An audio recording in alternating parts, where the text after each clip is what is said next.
We've made it.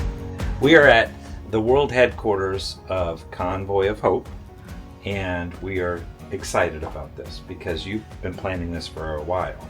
Really been wanting to make the connection for sure.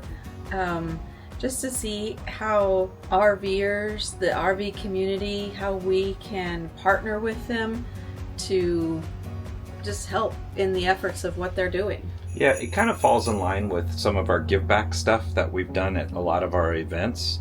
And now, once we saw some of the big disasters happen, we had a lot of people reach out and say, how can we help? What can we do? Yeah.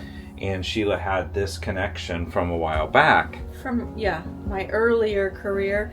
And it just goes with the H out of switch, which is to help others. So it just really fits along with our values and our mission and what we're about and what we want to do. So I'm excited to be here and just kind of finally figure out, like, what all do they do and how can we help? Yeah, and we don't have to reinvent the wheel. We don't have to try to figure this all on our own. They've been around for 30 years. Most people don't know that. And I guess they have a lot of different aspects to Convoy of Hope. We just thought of disaster relief, but we're going to take some time and we're going to really dive into a lot of different components that they have here and really find out what they're all about. Well, and also when we ask you guys to partner by bringing supplies or, hey, let's donate for this relief, or, there's a lot of organizations out there, and there are a lot of great organizations out there, but we want to do our part and our due diligence on our end to really make sure that this company, the money that we are giving them is going towards what they say it is. And who they say they are. Yeah, and we brought some supplies with us from the last huddle that we're going to be dropping off to them. They were basically emergency kits that when the hurricane hit, it was just like some hygiene products, some different things, toothpaste, all soaps, washcloths, things that we don't think about. Yeah, those early things that a family just needs just right away, just to kind of give them a little bit of... So we'll be dropping those off. Yep. And then we'll just see what the next 2 days unfold, because we're here for 2 days. Yeah. And they have meetings planned for us every hour pretty much to meet everyone in all the different teams here. So it's going to be drinking from a fire hose. But I'm really looking forward to it, and I'm excited to bring you guys along. Okay. A man and a woman left their home to switch things up and go on the road. They didn't know where they would go, but it's gotta be better than staying home. They switched it up. They switched it up.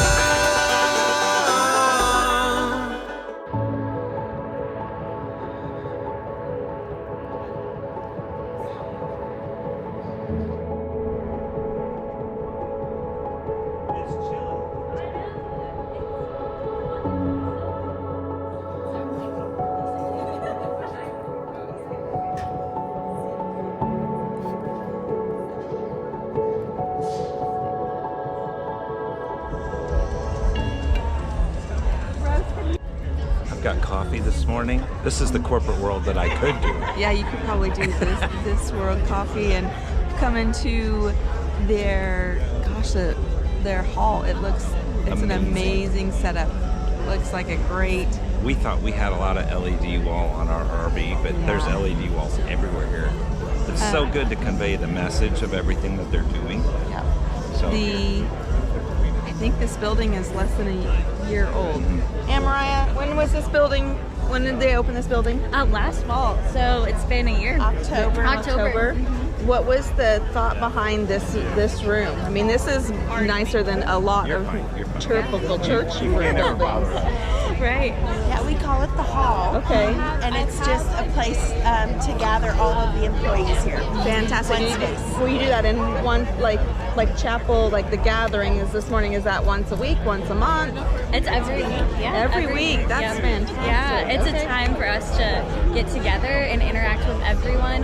There's so many different avenues at Convoy, and so this is where all of our worlds meet. And we normally get to hear about what we're doing throughout the world, and so we'll feature a program area and get to hear testimonies of people who have been impacted. Fantastic. I'm looking forward to it. Well, what a beautiful space. Oh, thank you. Women that were meeting together. That's where I met Convoy of Hope. They empower us and and showed us what it takes to open a business. They showed us how important it was to save, and they taught us lessons about not selling things on credit and how to treat customers. All this was started on the foundation we learned from Convoy of Hope. I knew that what they taught me could change our lives. They opened doors for me, and I'm really happy and thankful that Convoy of Hope came and helped me when I really needed it. Isn't that incredible? Sophie's story is so cool, and it's amazing to be a part of what we're doing here. Here I was in this beautiful hotel, and they were living in the streets. And there in Calcutta, God began to do a work in my heart. I returned to the States, and one day I just was saying, God, change me, help me to change my priorities. And as I prayed that prayer, I felt compelled to do something quite unusual, to travel to 8 cities and to live in the streets for 3 days and 3 nights. And I did that. I went to Miami, Atlanta, Chicago, DC, New York, and I had the opportunity to walk the streets after midnight with a hidden tape recorder, interviewing drug addicts and gang members, prostitutes, runaways, and the homeless. I even rode with the police on the midnight shift. And all I can say is that experience, it wrecked me. I just had to do something.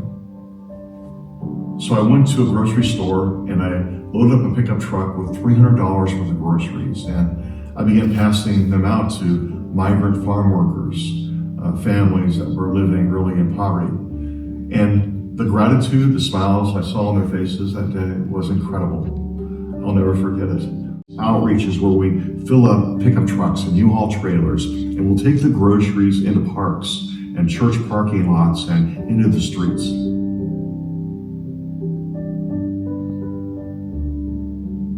You know, we were just people who said, let's try and do something and just see where it goes. Because doing something is always better than doing nothing. I just remember the first year, my wife and we had given everything we could. And I don't recommend doing this, but I gave God an ultimatum. I said, God, if you don't do something significant, like the Fresno, California outreach, then we're going to hand this baton off to someone else, and we're going to go and do something else. A man I had met once came up to me at the outreach, and he handed me an envelope, and I opened it up, and inside was a check for $25,000. Again, we didn't have 2 nickels to rub together, so that was significant. But there was also a note in that envelope, and the note said, God is with you. And he had underlined the word is. No. Going outside much? Or when we are to the drive-in? That's a good question. Do you think we'll need a jacket? Are we going to be outside at all? No, we'll just do drive-bys. Okay, perfect. Because it's cold! It is cold. We're with Dr. Dirt, apparently. Is that your real name? My real name is Jason Struble. And he's a Jeep lover. But affectionately, they do call me Dr. Dirt. Okay, I have that's a PhD in soil science. Oh, you're a doctor. So really, yeah. Dr. Dirt. Yeah. That's fair. And how long have you been with Convoy? I am working on 13 and a half years. Okay. So you've seen some dirt. I have, and I'm honored to say that I have the opportunity to really pioneer the agriculture program. Or you deal with a lot of fertilizer. You're going to tell us a lot of stories today. I can tell you all kinds of stories, and I can tell you that fertilizer's involved. Fertilizer is involved, and for my PhD, I spread 30,000 gallons of liquid cow manure with a dairy hose. So I love Dr. Dirt versus what it could be. Okay. And that's awesome. My master's revolved around chickens and their manure. All right, so that's fine. I know extra. Coincidentally, there's our truck right there. I love that truck. And I sent it to my mother. And on there, I'm known as Chickenfoot. See, so we have a tie, a kindred spirit. We could call you a new chicken name after the name. Yeah, you could. Yeah. Where are we heading? Okay, so we are headed to our Center for Agriculture and Food Security. Okay. So Convoy, as part of our integrated strategy of how we do and work in communities, we kind of go with this posture that a community, everything and everybody in a community as poor that they can be, always has some assets that they can bring to the table. Right. So working with that community to put all the assets together and help the community help themselves and grow. And with that piece, we like to say that the kids that are in our feeding program today, we don't want to be feeding their grandkids. We want them in their communities too. Teaching them fish. So teaching them how to fish, and also teach them how to grow the fish, how to market the fish, how to be able to handle pest and disease, and make on-farm, on-field decisions when agriculture happens. There's always going to be something that goes wrong in agriculture because nature's nature, and you're dealing with all those pieces. So over the years, we have built a network. Wait, can they not give you normal roads for your Oh, no, this is my road. This is like... look at this. I used to drive that way. And they want to make sure that you're back to nature. It is, yeah. So we used to drive another way, and we were creating ruts. So this really is the farm road. Okay, this is the farm road. We're getting a real tour. Yeah, not everybody knows this road. This is fabulous. My team does.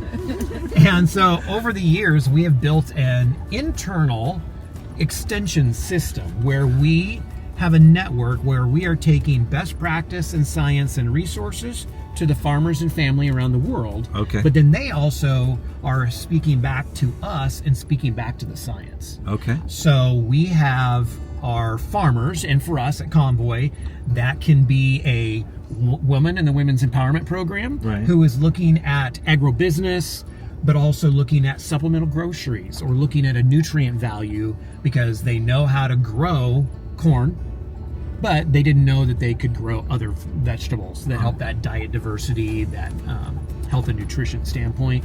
It could be a kid in our children's feeding program who is in an after-school program that looks a lot like a 4-H program or an FFA, and they're learning to grow things, and they're learning to compost. They're learning to talk about diet diversity and those different components. Or it could be what we think of as a traditional farmer. And most of our farmers that we are working with around the world they may not be first generation, but this is the first time that they've had access to new information. Here's our pasture. So these three right here, they're called the minions. They were all bottle fed. And yeah, they're the minions. They'll follow us anywhere we go, and they're like a very loyal dog. But they're in this paddock right now. And a paddock is the pasture, the field that we have them in.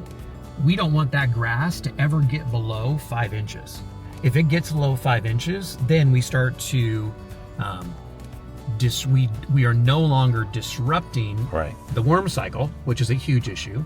We also then are taking away too much of the nutrients so that the grass has to catch up, which then leads to soil erosion, in the long term. So it's about how do you really show really good pasture management from a disease standpoint, from a soil fertility standpoint, from manure management standpoint.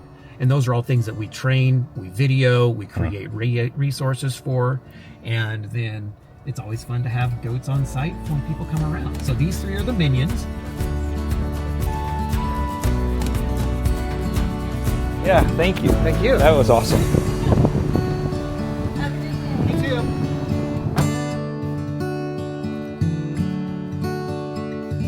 They create all this in-house, and we have a quarterly magazine called Hope Quarterly. These are covers on the right that you see.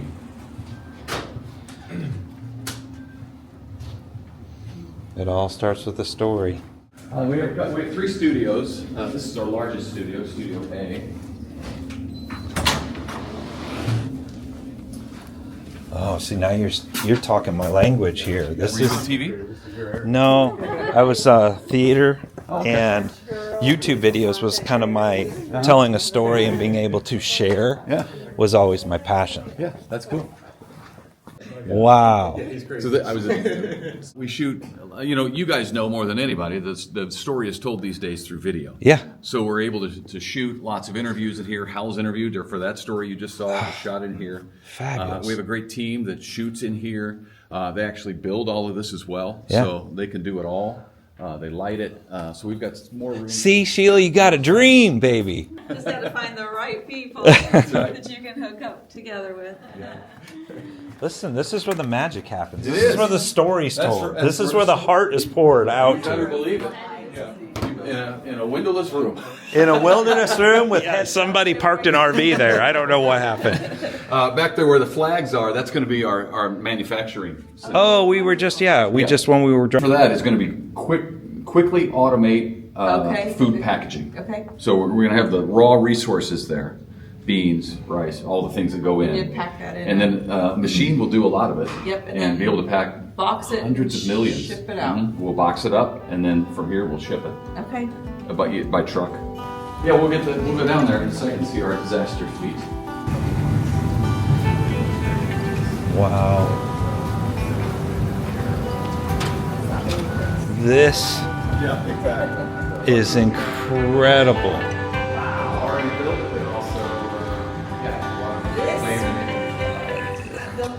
The logistics of it is just. She's a planner. I love the well-oiled machine. This is it. I love it. How they do it. It's amazing.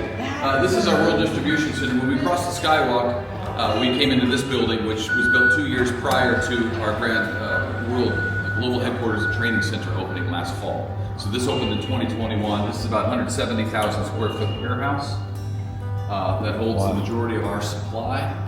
And I was telling you about our great corporate relationships. Yeah. 95+% of what you see here is donated from corporations. Wow. So it's constantly moving in and out. We've got the pallets and the doors and the trucks pulling up. There's always action in here.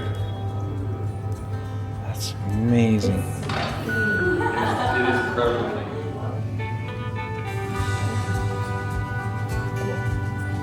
Okay. Now that is an operation.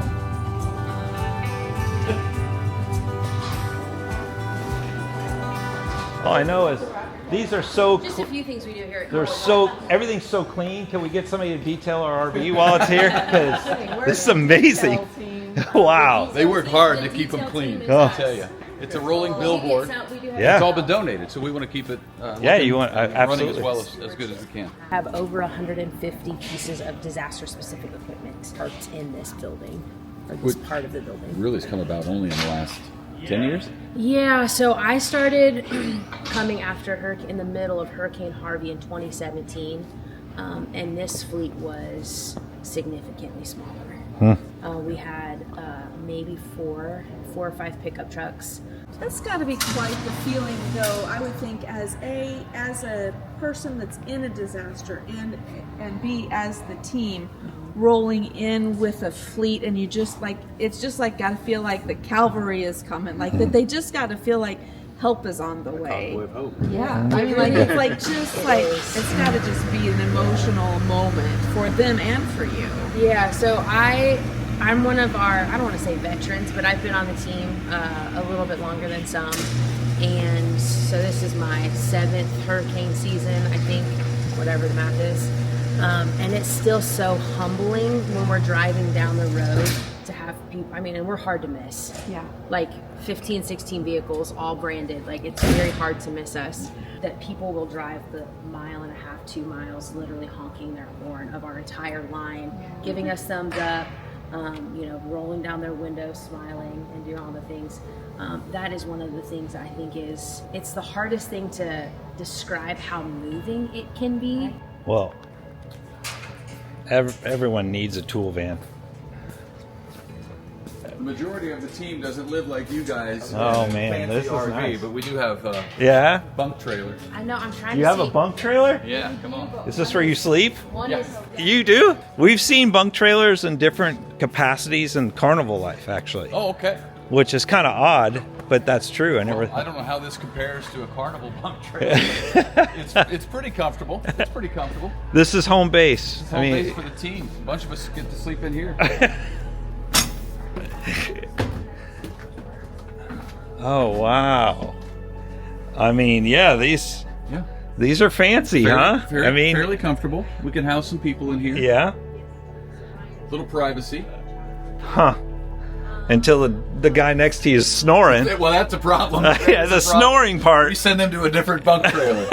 They get their own. This is one of our newer ones. Yeah, this is One of our new nice. bunkhouses. Okay, so you have a commercial kitchen, a refrigerator unit, like a bath Yep, so we have a mobile shower and unit. that's really for your team. Yeah, so we it's everything for us to be able to set up and be self-sustaining and not reliant on anybody in the community that's impacted by disaster. Then you have like a commercial generator. Yeah, commercial generator. This will power our entire site from that, so that we don't have to be dependent on local utility companies to be up and running. We don't have to. Right. We have the ability to set up in a random parking lot or an abandoned parking lot. That's not necessary if there's not a building for us to plug into. Yeah. So we have the ability to kind of do everything that we would need. We also have huge tanks of water that we can bring in water if the water system is contaminated wherever we're landing. And so, well, that's one of our hearts because if we're in the RV space, imagine every one of our people are self-contained. So let's say you find your big parking lot, then if we could find the church that we could be like, okay, I can bring in 20 RVers that have their own tools, their own place to stay and sleep, but then they can just come and be hands. We're not taking away from your day volunteers. We're just away, supplemental, but then we're not taxing any of your system. We could even come to help, feed and take care of you guys as well. Like that would be our heart, to just figure out how we can best bring the RV community to wherever you are. I think would be something we would love to do. It just seems like a good marriage. Yeah. Because they're already mobile. They're already self-contained, and they want to help. Yeah. And that's, I think, sometimes a challenge that Convoy faces, but also other volunteer organizations face in disaster space, is that once there's a disaster, people's hearts are turned towards helping. And the hard part sometimes is plugging them into that space if they're not self-contained. Or they don't have the ability to house, to feed, to all those things. You don't want to come and tax a system that is already being taxed. Like we need the hotel space for the people that no longer have a house. We don't need it for a volunteer. We need it for Susie who her house is flooded.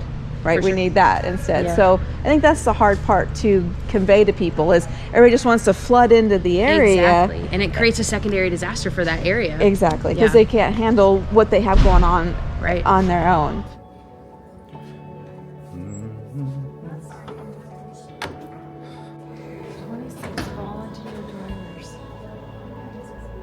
Look at that, 8,000 miles driven in 2022.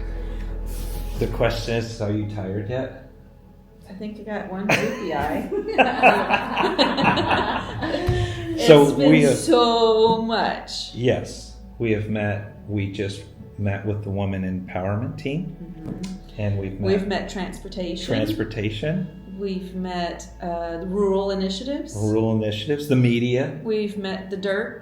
Dr. Dirt in the agricultural area. We will spend more time with disaster, I think, tomorrow. Yeah, disaster services. Yeah, but we saw their fleet, and it's just day one. I know. There's a whole nother day with a whole nother group of people. Oh, it's so fun. That's been if incredible. We go missing and you don't see us on YouTube for a while, check here. That's because I kidnapped you. Yeah. She kidnapped us for sure. But it has been just mind-blowing about all the different facets of faces and projects and initiatives that Convoy of Hope. It is so much more than a truck rolling down the highway headed towards a disaster area. There's so much more here. Yes, and I think that's kind of the cool part about what we've been doing for a while. Is that opening these doors get to open, and we all get to be part of it. So it's pretty awesome. Now the next person we're meeting for the day is about feeding children. So kids need to eat. And they need to eat nutritional food. So that's and Dr. Dirt makes sure that they've got nutrition. Absolutely. Right from the ground. Yes, because he's a soil. He's got a PhD in dirt. Yeah. It's just better to say dirt. Dirt. Yeah, dirt. Got dirt. Got dirt? That should be his shirt. When you show up. It's a good fit. And we can make a big impact together. Absolutely. That's important. So that's what today's all about. Seeing if they really are who they say they are. Today is day 2 going in to do our meetings today. Sheila's heavily over there texting, getting ready for this morning. Yes, texting our hosts. They've been so gracious and wonderful, and have really rolled out the carpet for us.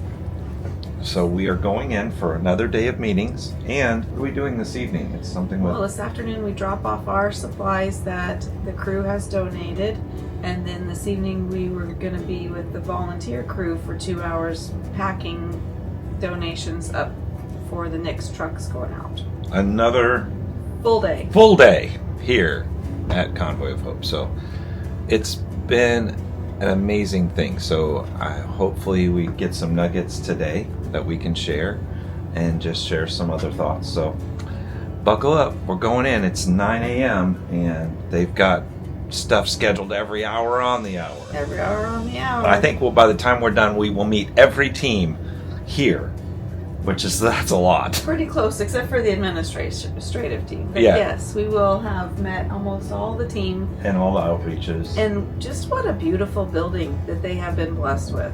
Yeah. It's pretty nice. Yeah.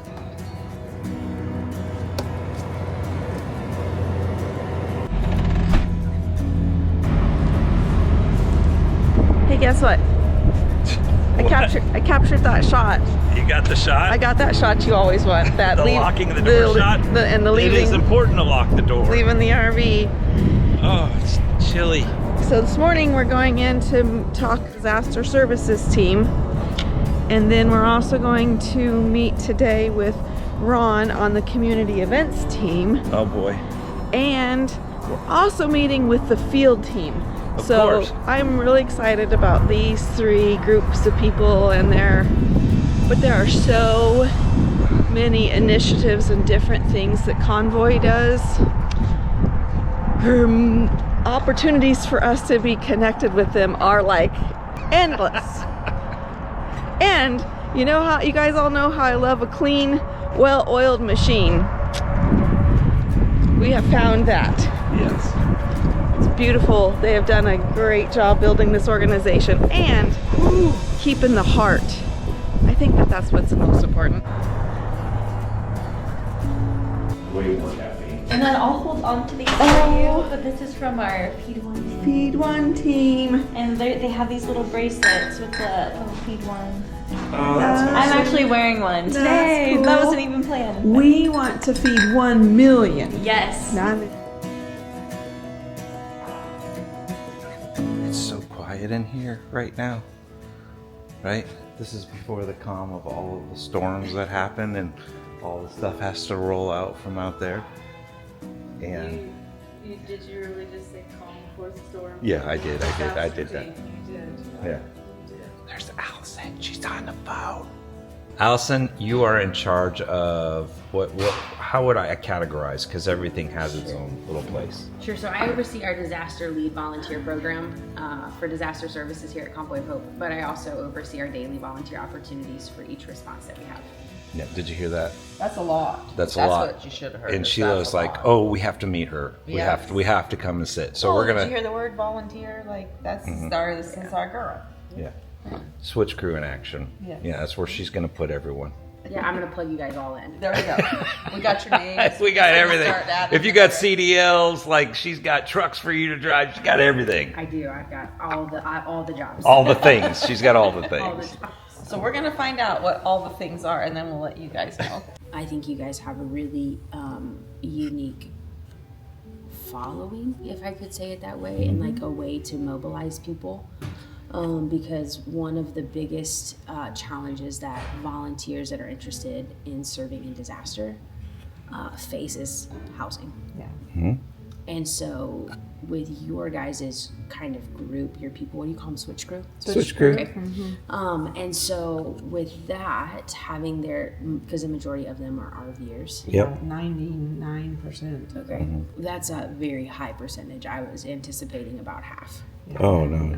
The biggest challenge that a lot of our volunteers that want to reach out face is basically... There's nowhere to stay. Because hotels are either crazy expensive or they're taking beds away from people that Right. need them. need to be there because of They just lost their they have house, no so it's house, filled they with have water. they have no home to they have no, and they a lot of disasters expose the already vulnerable. Yeah.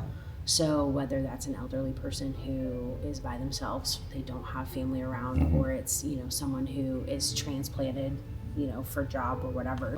So that I think is really cool. That excites me, but also the fact that you guys understand that we wouldn't be able to put your guys' crew on site with us. No. Because oftentimes what we see and a challenge that we have faced getting people plugged in is that they want to come and stay at Convoy's site. Yeah. I think one thing that I would love to kind of talk through with you guys is what you guys are kind of hoping for and dream together and kind of dream and then see where we can go from there for the sake of not every disaster is going to be an option. A total mobilization scenario. Yeah, correct. absolutely. But also I would love to dream up and build a potential partnership where we have the option for smaller to medium size that are regionalized, because you track your people incredibly well.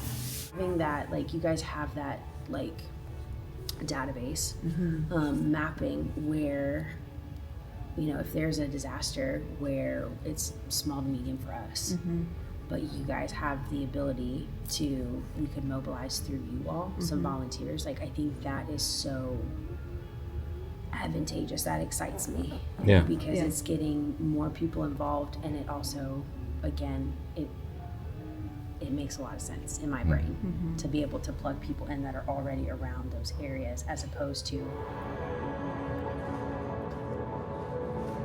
Tonight, Sheila and I are going to help with wow, check this out. Look at this tub of pasta. That's a lot of pasta. Philadelphia Macaroni Company. So we are helping with the event like they do once or twice a week. This is Thursday night, and I think it's for 2 hours. And they're expecting anywhere from 60 to 100 volunteers to come to help box up and prepare some different meals that'll go across the United States. So preparation is on. Should be fun. Kevin, what are we doing with the pasta? So it comes in about 1,000 pounds. yeah, I saw that. And I just want to jump in it and just peek my head out. So basically putting them in 2-pound bags. Okay. And then where does it go? Just anywhere. I mean, it could go overseas. It could stay in the stateside. Oh, wow. So ingredients label and. That's incredible. Yeah. This is just incredible. Like the warehouse team. Right, to do other things that are absolutely. This is just nuts. When you stand in here and you see it. Yeah, from up there's one thing, but down here it's massive. So what project are we tackling tonight? Because there's a lot of pallets here. Oh, that's not it. Oh, good. So it just goes and goes and goes. There's somebody online said. Look at that. You can't put another tarp in there. Last week, this is 20 foot. So. Oh, that easy peasy. Throw them on there and push them down. And then where are they going? On pallets? Pallets, yeah. Okay. So And they're tarps? Tarps. For what? Disaster. like roofs and stuff. When you Really? do the- yeah. Wow. So this was been donated by somebody coming into the warehouse then to be ready for the next disaster. That's a lot of tarps. Huge deal in the disasters. Getting Yeah, oh, tarps. yeah. So, yeah. Because some people you just need to get them by till the Yeah, I mean, company comes out. yeah, trying to lessen the damage inside, Yeah. especially if it's a small leak. If you would, we'll say a little prayer before we get started, and then we'll split up everybody. Bless the people that came out and those that is going to support. In your name we pray. Amen. Getting ready to pack pasta into 2-pound bags that can be used to give out to families. And they're going to unload this truck, so let's go see how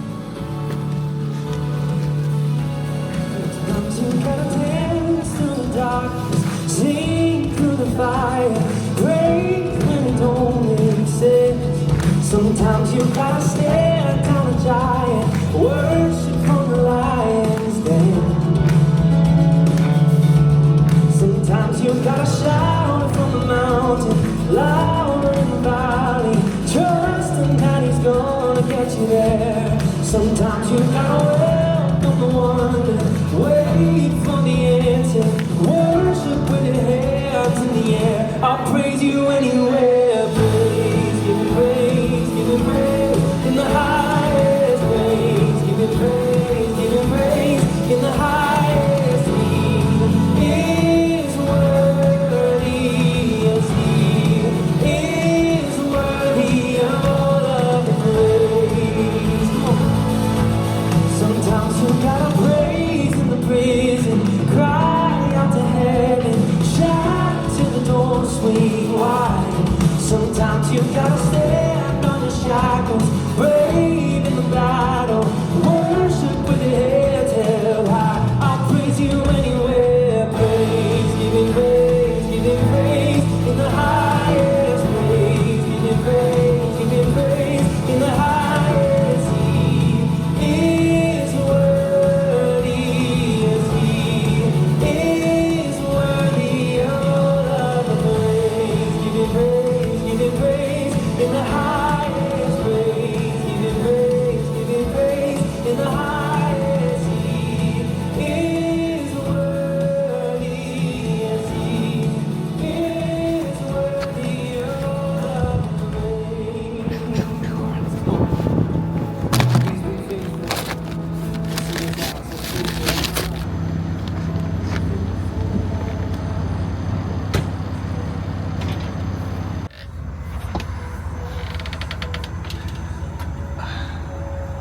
A little chilly? A little bit. But the sun feels good. Last minute, finished packing up. Well, did you enjoy our last couple days? Like here, it's kind of been chaotic, hasn't it? It has been, but what an amazing organization with an amazing group of people. I had to come back to corporate world and work in the... Oh, how can you say these things? I know, I'm just saying, if I had to, this Okay. would be a place that This I would be would it? really, it's a great organization. They're doing a lot of great things. We are super excited about bringing you a lot of different things in this next year and what this might look like. Yeah, there's so many options, and I like options. Yes, and they were so gracious. Oh. And we got to meet every single one of the different departments, the heads, They rolled everything. out the red carpet for us and just really took such great care of it. They're just amazing people. And it's all because of you guys. You following along. They got to see your hearts and the give backs and all the different stuff that we've done together as Switch It Up, as Switch Crew. Yeah. And that was the talk, is like, how can we mobilize together? How can we all do something very unique and special? And showing the app and showing you guys all on the app and where you're at blew them away.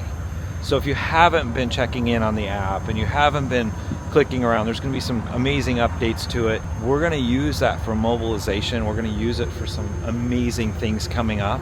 And it's just a blessing on so many levels. Without the community that we all are, without, like, we wouldn't have been able to make this amazing connection and be excited for what we can do together. So it is a group effort. We're just getting started. Yeah. Now we got to hit the road. Off to the next. Off to the next. So like, comment, subscribe, be a doer of all things. And we'd love for you to join us as we set up 2025 and beyond. Absolutely. You ready? I'm ready. All right, let's roll out. We're out.